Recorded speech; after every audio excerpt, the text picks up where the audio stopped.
বিসমিল্লাহির রহমানির রহিম। প্রিয় ছাত্রছাত্রীরা, তোমরা কেমন আছো? আশা করি তোমরা সকলেই ভালো আছো, আমিও ভালো আছি।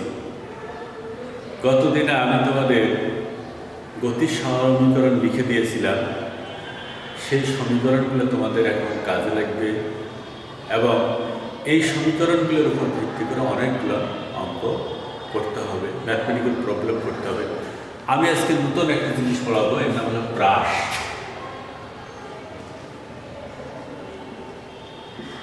প্রাস পড়া। প্রাস কাকে বলে?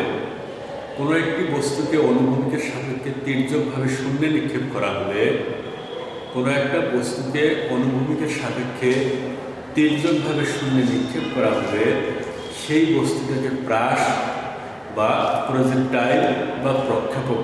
কোনো একটা বস্তুকে অনুভূমিকের সাপেক্ষে তির্যকভাবে যদি শূন্যে নিক্ষেপ করা হয়,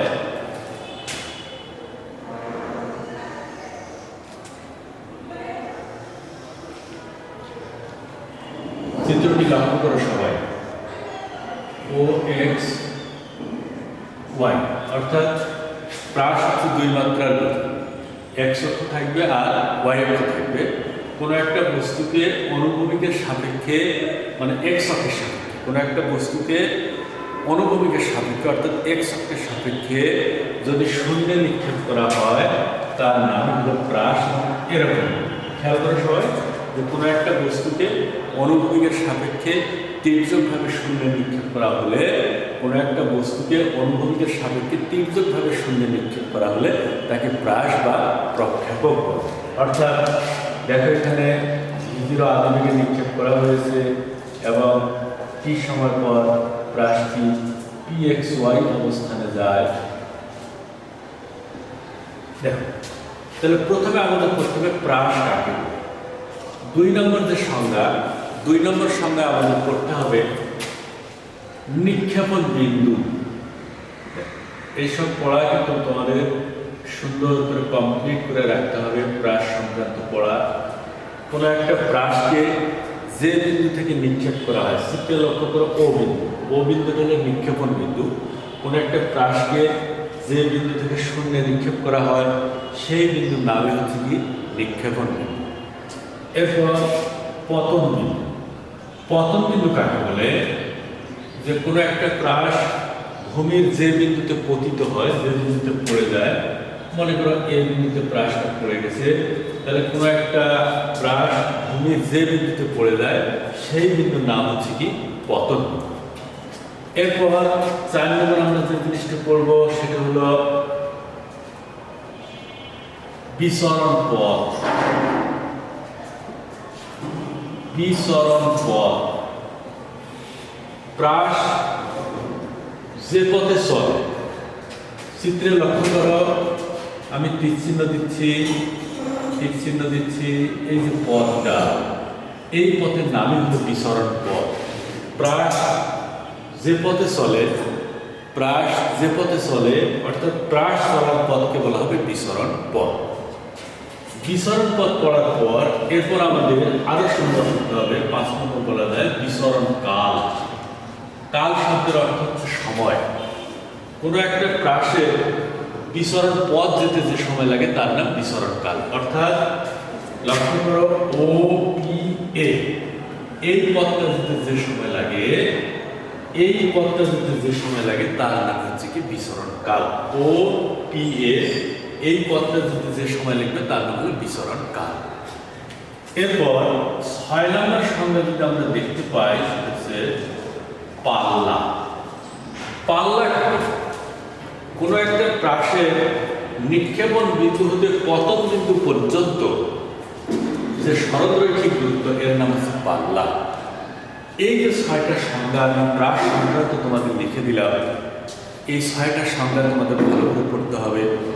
আবার আমি জিনিসগুলো রিপিট করছি, একটু মনোযোগ দিয়ে শোনো।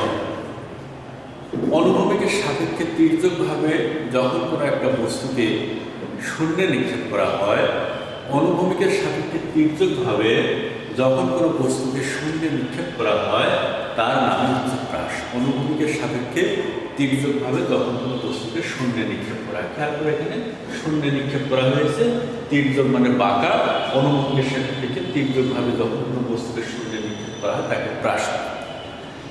নিক্ষেপণ বিন্দু, ও বিন্দুটা হচ্ছে নিক্ষেপণ বিন্দু। প্রাসকে যে বিন্দু থেকে নিক্ষেপ করা হয় তার নাম হচ্ছে নিক্ষেপণ বিন্দু। আর প্রাস যে বিন্দুতে পতিত হয় তার নাম হচ্ছে কি পতন বিন্দু। প্রাস যে পথে চলে তার নাম বিসরণ পথ। বিসরণ পথ যদি প্রাসের যে সময় লাগে তার নাম বিসরণ কাল। এবং কোনো একটা প্রাসের নিক্ষেপণ বিন্দু ও পতন বিন্দুর মধ্যবর্তী যে সরলরৈখিক দূরত্ব, কোনো একটা প্রাসের নিক্ষেপণ বিন্দু ও পতন বিন্দুর মধ্যবর্তী যে সরলরৈখিক দূরত্ব অর্থাৎ ওয়ে দূরত্ব, খেয়াল করো ওয়ে দূরত্ব, যে দূরত্বটা আমি দাগে করছি খেয়াল করো, কোনো একটা প্রাসের নিক্ষেপণ বিন্দু এবং পতন বিন্দুর মধ্যবর্তী যে সরলরৈখিক দূরত্ব এর নামই হচ্ছে পাল্লা। প্রাস সংক্রান্ত এই 6টা ডেফিনেশন তোমাদেরকে ভালোভাবে জানতে হবে। এখন আমি প্রাসের গতিপথ আছে,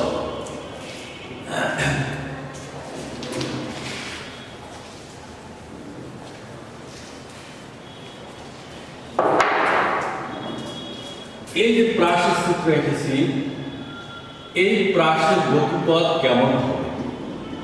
আমরা ম্যাথমেটিক্যালি প্রাসের গতিপথ যেটা আমরা লক্ষ্য করেছি, প্রাসের গতিপথের ফর্মুলা হচ্ছে y সমান bx মাইনাস cx স্কোয়ার। সবাই লক্ষ্য করে প্রাসের গতিপথ হচ্ছে অনুভূমিক দিকে নিক্ষিপ্ত প্রাসের শূন্যে নিক্ষিপ্ত প্রাসের গতিপথ। আমি উপরে লিখে দিচ্ছি শূন্যে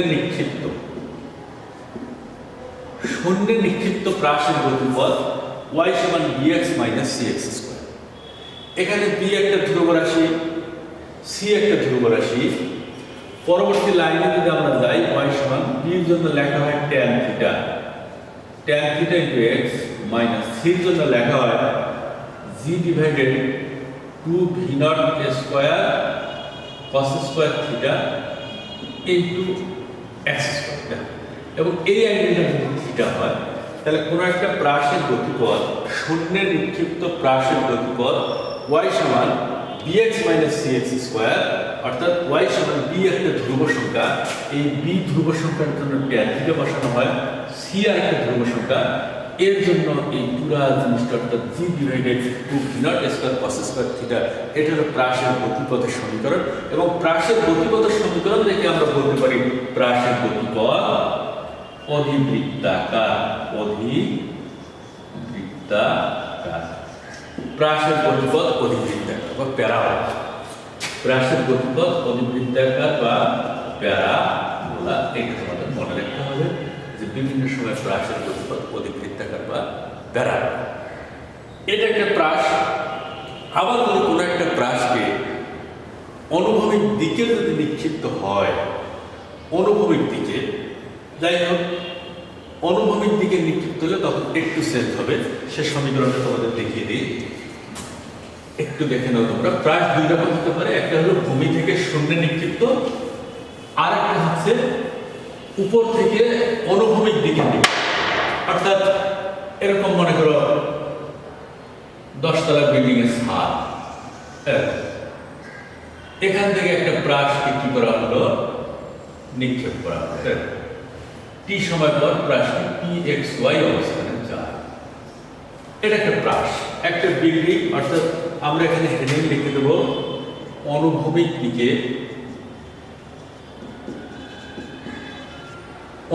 দিকে নিক্ষিপ্ত প্রাস।